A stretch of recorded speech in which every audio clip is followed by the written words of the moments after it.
Before I tell you what happened, I need you to do one thing for me. Hit that subscribe button, like this video, and share it with someone who loves suspenseful stories, because this one is going to stay with you long after it ends. It started on an ordinary day. I was standing in a grocery store aisle with my son Daniel, picking out cereal. My phone buzzed. It was Sarah, my wife. Her voice was trembling. What she said next would change everything. Forever.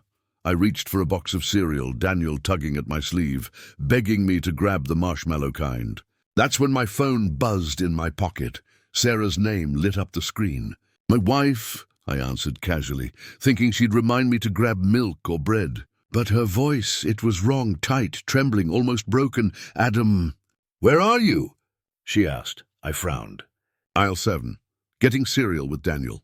Why? There was silence. Too much silence. Then with a sharp breath she whispered, "Leave the cart.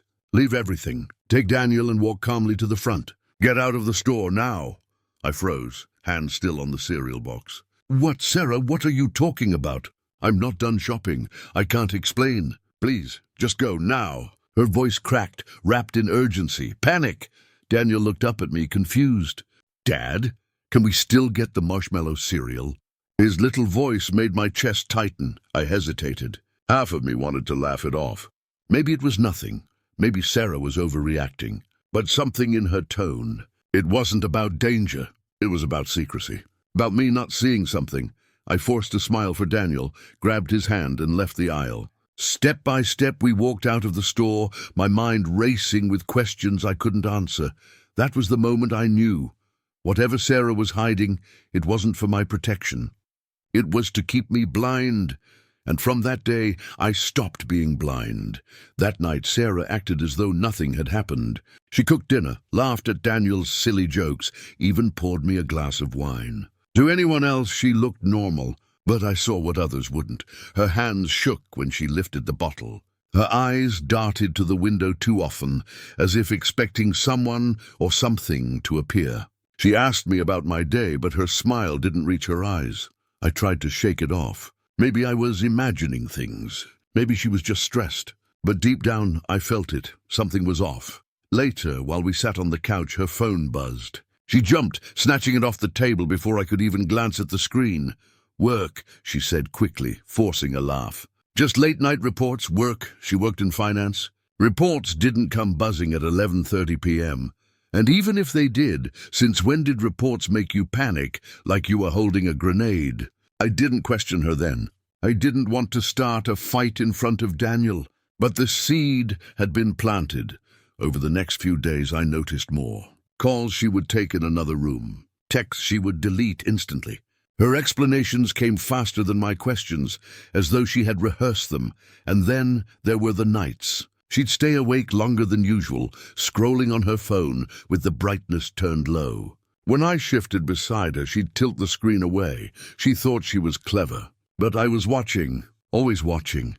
The memory of her voice at the grocery store haunted me. "Leave the cart. Walk out, don't ask questions." She wasn't protecting me that day. She was protecting herself, and I knew sooner or later I would find out why. I didn't confront Sarah right away. No confrontation gives the other person power. Instead, I chose patience, quiet observation. Careful steps. When she left her phone charging in the kitchen, I noticed something unusual. Her call log was too clean, too perfect. No missed calls, no late-night texts. As if someone had gone in and erased the cracks. One night while she showered, I picked up her phone. Locked. Of course. But Sarah wasn't as careful as she thought. I'd seen her enter the code before. 4 digits. A birthday, but not ours. I tried it. The screen lit up. The first thing I noticed were the gaps. Messages with timestamps that didn't connect. Whole threads gone, deleted, but the phone still betrayed her. Hidden apps, work folders, disguised under finance tools. I dug deeper. Emails, bank statements, tiny charges. Restaurants I'd never been to, hotels in parts of town she had no reason to visit. Little clues that seemed meaningless on their own, but together painted a picture I didn't want to see. Daniel was asleep down the hall. Sarah was humming in the shower. And I was standing there, scrolling through the pieces of a life I thought I knew. Then I found the folder. buried under layers of fake work files, mislabeled documents. When I clicked it open, my breath froze in my chest. Photos. Dozens of them. Her smile, the smile that used to be mine, now aimed at another man. His arm wrapped around her waist, her lips pressed against his eyes staring at the camera like he owned her. I dropped the phone back onto the counter, my hands trembling. For a long moment I couldn't breathe. Sarah stepped out of the shower minutes later, wrapped in a towel, humming like nothing had changed. She kissed my cheek and asked if I wanted tea. I smiled back, calm, steady, as though I hadn't just seen my entire marriage crack open. But in that moment, something inside me shifted. I wasn't going to confront her yet. I wasn't going to scream or cry or beg. I was going to move like a surgeon, cold, precise, deliberate. I would cut away every lie until only the truth remained. And the first cut I would make was through blood itself. I ordered a DNA test kit the very next day. Not because I doubted Daniel. I loved him as my son, my shadow, my reason. But betrayal runs deeper than flesh, and I needed certainty. 2 weeks. That's how long it would take. 2 weeks of smiling across the dinner table. 2 weeks of holding her hand in public. 2 weeks of pretending I wasn't quietly burning alive inside my own skin. The game had begun. And this time, I wasn't the one being fooled. 2 weeks. That's how long the test said it would take. 14 endless days of pretending. 14 nights of lying awake beside Sarah, listening to her steady breathing, while my chest burned with silent fire. During the day, I became an actor. At breakfast, I smiled. At work, I laughed with co-workers. At dinner, I played the devoted husband. To Daniel, I was still dad, cheering at his cartoons, tucking him into bed. But inside, I was counting the hours. Every time Sarah looked at her phone, I wondered who was on the other end. Every time she touched my arm, I wondered if she touched him the same way. And every time Daniel hugged me, I prayed the truth would not rip that bond apart. The kit arrived. I swabbed Daniel's cheek, then my own, sealing the envelopes with hands that shook despite my effort to stay calm. I mailed it off, and the waiting began again. 14 days of silence, but silence isn't empty. It's fertile ground. And suspicion, once planted, never stops growing. Then one afternoon the envelope came plain, white, harmless to anyone else. But to me, it weighed 1,000 pounds. I waited until nightfall.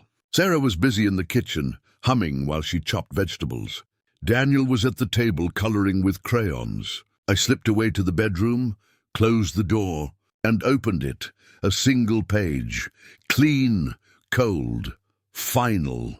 Probability of paternity, 0%. 0. The kind of number that doesn't argue, doesn't soften, doesn't negotiate.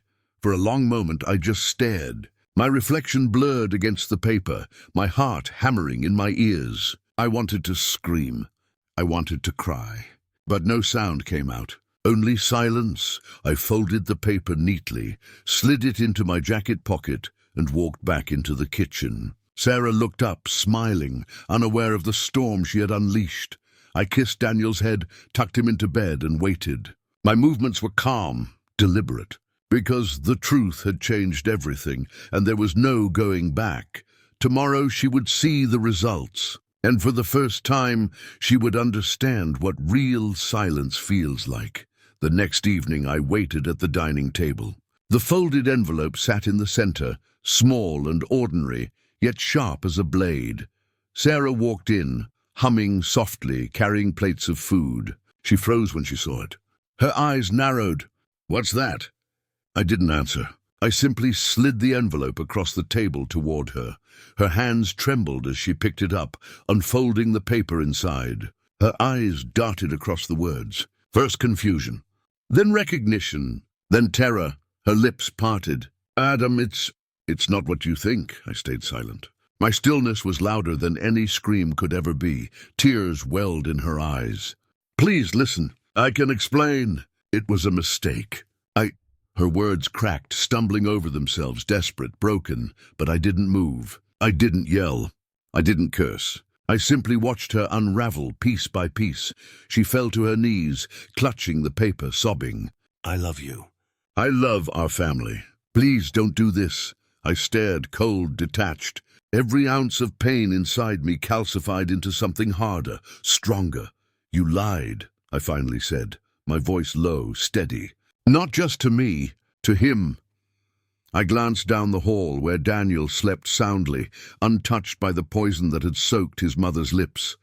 Her sobs grew louder. She reached for me, but I stepped back. For years, I had given her my trust, my heart, my name. And in return, she had given me silence, shadows, secrets.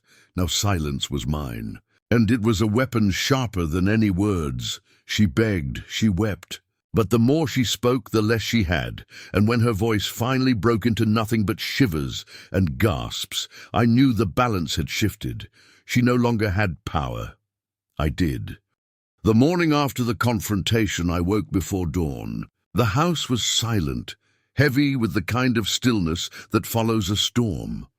I walked into the bedroom closet, pulled out Sarah's suitcase, and began folding her clothes. Not in anger, not in chaos, but carefully, methodically, shirt by shirt, dress by dress, as if I were erasing her from our home one piece at a time. By the time the sun broke through the windows, her suitcase sat by the front door, waiting like a verdict already passed. When Sarah finally stumbled into the kitchen, her eyes swollen from a night of crying, she saw it. She froze. Adam, her voice cracked. Please don't do this. We can fix it. They can explain. I shook my head once. Calm, final. This house isn't yours anymore. Neither am I. Her mouth opened, searching for leverage, for another lie, for anything that could tether her to the life she had already destroyed. But there was nothing left. Her sobs came again, tearing through her chest, the sound of someone realizing the game was truly over. I didn't yell. I didn't curse. I didn't strike. I just watched her unravel until she was small, enough to carry her own suitcase out the door shut behind her, and the silence that followed was the cleanest sound I had ever heard. Daniel sat at the table, coloring, innocent, untouched. He looked up at me with those wide eyes, and I smiled at him. He didn't need to share my blood to be mine. As for Sarah, she no longer existed. Not in this house, not in my thoughts, not in the future I was building. Betrayal doesn't end with fire, it ends with absence.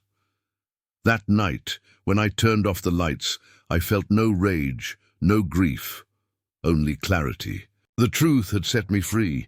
Daniel was my son, not by blood, but by love. And love was stronger than betrayal. As for Sarah, she was gone. Betrayal doesn't echo forever.